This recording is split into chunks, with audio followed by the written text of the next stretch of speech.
Congress CLP సమావేశానికి BRS ఫిర్యాయింపు ఎమ్మెల్యేలు హాజరు కావడంపై హరీష్ రావు స్పందించారు. సీఎం రేవంత్ రెడ్డిని కలిసేందుకు వచ్చారన్న మంత్రి శ్రీధర్ బాబు వ్యాఖ్యలకు కౌంటర్ ఇచ్చారు. అరకెపూడి గాంధీ, ప్రకాష్ గౌడ్, కడియం శ్రీహరి సిఎల్పీ సమావేశానికి ఎందుకు వచ్చారని ప్రశ్నించారు. ప్రోటోకాల్ ప్రకారం ప్రభుత్వ కార్యక్రమానికి హాజరు కావాలని, కానీ పార్టీ కార్యక్రమానికి ఎలా హాజరయ్యారని హరీష్ రావు ప్రశ్నించారు.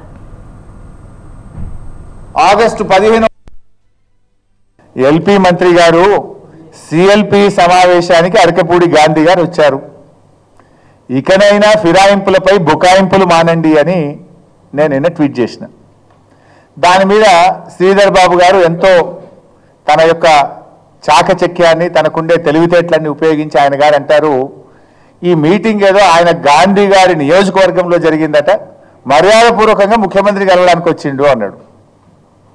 నేను చెప్పిన దానికి మళ్ళీ నేను కూడా నిన్న చెప్పిన, మర్యాదపూర్వకంగా వెళ్ళడానికి ఎప్పుడు వస్తారు? అఫీషియల్ మీటింగ్కి వస్తే వస్తారు తప్ప పార్టీ మీటింగ్కు రారు అనే విషయాన్ని శ్రీధర్ బాబు గారు గ్రహించాలి. నంబర్ 1. నంబర్ 2, గాంధీ గారిది అయితే నియోజకవర్గం, మరి ప్రకాష్ గౌడ్ గారు ఎందుకు వచ్చిండ్రు? శ్రీహరి గారు ఎందుకు వచ్చిండ్రు? దానికి సమాధానం చెప్తారా? అబద్ధం ఆడితే అతికట్టని ఉండాలి. జనము చీచీ అంటున్నారు. మీరు ఎన్ని అబద్ధాలు ఆడతారు? ఆయన మాట్లాడండి నేను బీఆర్ఎస్లో ఉన్నా అని, వీళ్ళందరూ మళ్ళీ మీటింగ్ పోతారు. శ్రీధర్ బాబు అంటాడు ఇది ఇద్దరు బీఆర్ఎస్ ఎమ్మెల్యేల కొట్లాట అంటాడు, ఇవాళనేమో కలవడానికి వచ్చిండు అంటాడు. ఇది నగ్నంగా బయటపడ్డది కదా. లెక్కలేని తనం కాంగ్రెస్ ప్రభుత్వము. అంటే ప్రజాస్వామ్య విలువల్ని ఖూనీ చేస్తూ కాంగ్రెస్ సర్కార్ నిర్లక్ష్యం వల్లే ఖమ్మం జిల్లాలో పంటలు ఎండిపోతున్నాయని మాజీ మంత్రి హరీష్ రావు విమర్శించారు. 3 మంత్రులున్నా ఖమ్మం రైతులకు నీళ్లు లేవన్నారు. కాల్వలకు గండిపడి 20 రోజులు దాటినా పూడ్చటం చేతకాదని ప్రశ్నించారు. మంత్రుల సమన్వయ లోపంతో పంటలు ఎండుతున్నాయన్నారు.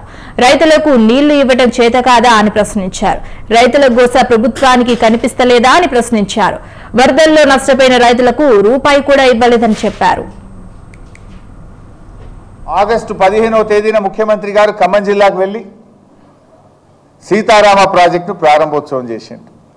ఇక మంత్రులు, ముఖ్యమంత్రి గారు ఒకరికి మించి ఒకరు డైలాగులు కొట్టిండ్రు.